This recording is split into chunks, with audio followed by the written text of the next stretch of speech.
বন্ধুরা, একটি খাবার হোটেলে একটি বড় ব্যবসায়ী লাঞ্চ করতে আসে দুপুরে।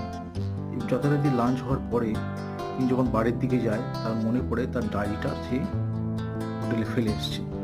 তার কিছুক্ষণ পরে সে হোটেলে যথারীতি আসে এবং ডায়েরিটাও পায়, কিন্তু ডায়েরির মধ্যে 1000 টাকা ছিল।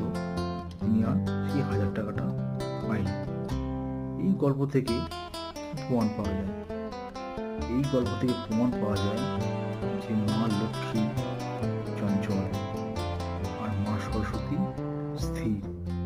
যার মধ্যে মা সরস্বতী আছে তার কাছে মা লক্ষ্মী আসবে। অর্থাৎ ওই ডায়েরিটার মধ্যে ওই ব্যবসায়ীর ব্যবসার সমস্ত তথ্য ছিল।